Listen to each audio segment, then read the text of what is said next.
আমি পড়ছি ইফিসীয় 5:14। হালেলুয়া। হে নিদ্রাগত ব্যক্তি, জাগ্রত হও ও মৃতগণের মধ্য হইতে ওঠো, তাতে খ্রিস্ট তোমাদের উপরে আলোক উদিত করিবেন। অতএব তোমরা ভালো করিয়া দেখো কিরূপ চলিতেছ, অজ্ঞানের ন্যায় না চলিয়া জ্ঞানবানের ন্যায় চলো, সুযোগ কিনিয়া লও, কেননা এই কাল মন্দ।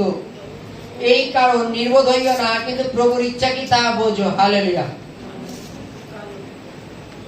বাইবেলে বলছে, হে নিদ্রাগত ব্যক্তি, জাগ্রত এবং মৃতগণের মধ্যে হইতে ওঠো, তাহাতে প্রভু তোমার উপরে আলো উদিত করিবেন। হালেলুয়া। দেখবা রিসেন্টলি এই বাক্যটা আজকে শুনে যাওয়ার পরে কারো কারো কারো পরিবারে এই নিয়েই চলবে। হয়তো সকালবেলা তুমি কোনো কারণে ঘুমিয়ে রয়েছে, তোমাকে কোনো কারণ বলছো কাজের জন্য ডাকছে, ওঠো ওঠো আমার খাবারটা করে দাও, বেরোবো, তো তুমি একটু শুয়ে রইলে।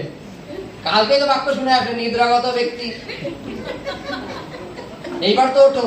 আর যদি কেউ জেগে জেগে ঘুমায় তাহলে জাগানো যায় না, ওঠো আমি জানি তুমি জেগে রয়েছে, তাই তো নাকি? এই বাক্যটা নিয়ে চর্চা চলবে। হালেলুয়া। বাইবেল হচ্ছে, হে নিদ্রাগত ব্যক্তি, জাগ্রত এবং মৃতগণের মধ্যে ওঠো, তাহাতে খ্রিস্ট তোমাদের উপরে আলো উদিত করিবেন। হালেলুয়া। নিদ্রাগত ব্যক্তি এক কথা যাকে আমরা বলি মরা মানুষ, তাই তো? নিদ্রাগত ব্যক্তি মরা মানুষ।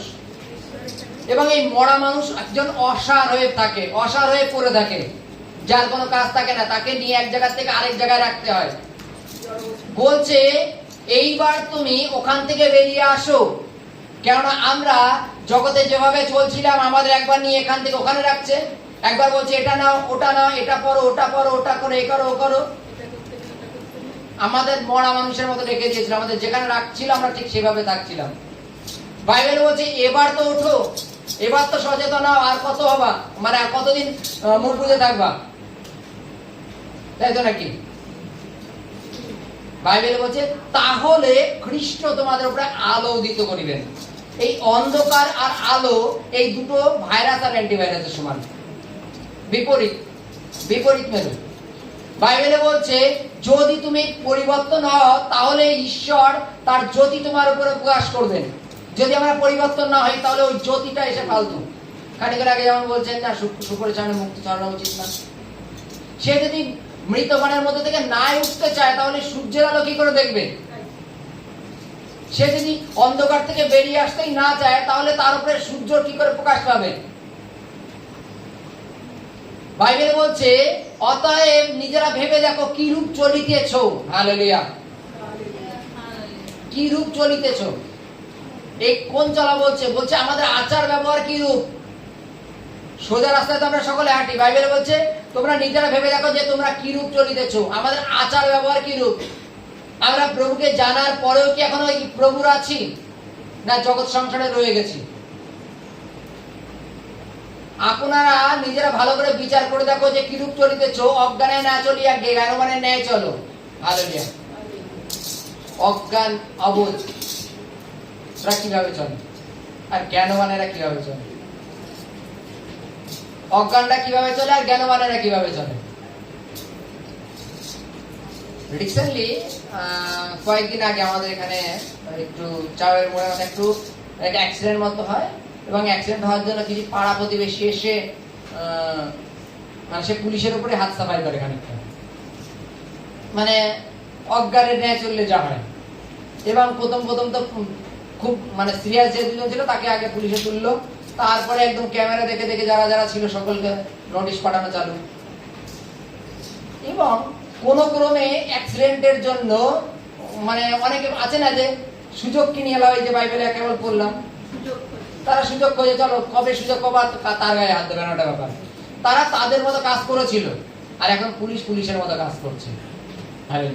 বাইবেলে লেখা আছে অজ্ঞানের ন্যায় না চলিয়া জ্ঞানবানের ন্যায় চলো। অজ্ঞানটা যেভাবে কাজ করে তুমি তদ্রূপ করো না, তুমি আগে জিনিসটা দেখো, বোঝো, তারপরে গিয়ে তাকে দরকার গায়ে হাত দাও। আগে বোঝো যে কেন কি ভালো মন্দ। তোমাকে গায়ে হাত দিতে বা তোমার বিচার করতে কে বলছে?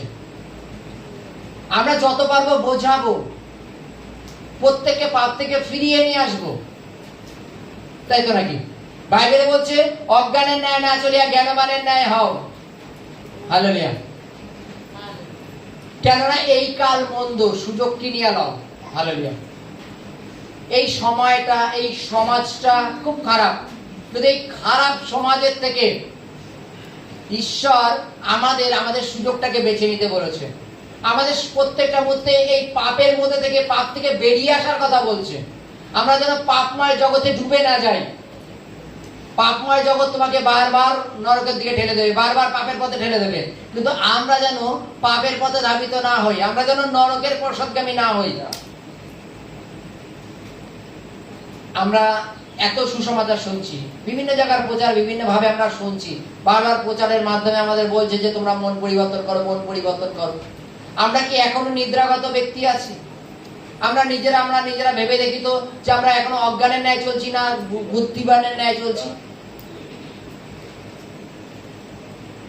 আমরা সুযোগ কিনে নিই কি করে? মাঝে মাঝে বন্ধ হলে কি হয় দেখে তো, বড় বড় দোকান ইচ্ছা করে ভাঙচুর করে সব জিনিস লুটপাট করে নিয়ে চলে যায়। সুযোগ কিনে নি। ঝম করে তরমুজের গাড়ি অ্যাক্সিডেন্ট হলো, প্যাসেঞ্জার বাঁচানো অনেক দূরে থাক, আগে তরমুজগুলো নিয়ে বাড়ি চলে যায়, ব্যাগ করে বলে একবার নিয়ে চলে যাচ্ছে, হয় না? সুযোগ কিনে নি আমরা। বাইবেলে কোন সুযোগ কেনার কথা বলেছে? হালেলুয়া। বাইবেল আমাদের সুযোগ কিনে নিতে বলেছে। এই পাপ জগৎ থেকে আমরা যেন বেরিয়ে আসতে পারি। আর বেরোনোর জন্য আমাদের কোন সুসমাচারে মন লাগানো উচিত, কোন কথায় মন লাগানো উচিত, আমাদের কিভাবে চলা উচিত, কার পশ্চাতে চলা উচিত, কিভাবে চলা উচিত, কি করলে আমি অনন্ত জীবনের অধিকারী হতে পারবো, এই পথটা আমাদের বেছে নেওয়া প্রয়োজন। আমরা যদি সেই অজ্ঞানের ন্যায় চলতে থাকি, জগতে চলো সকালবেলা উঠতে হবে, খেতে হবে, কাজ বাজ করতে হবে, আর রাত্রে এসে ঘুমাতে হবে, এটা হচ্ছে অজ্ঞানের সমতুল্য।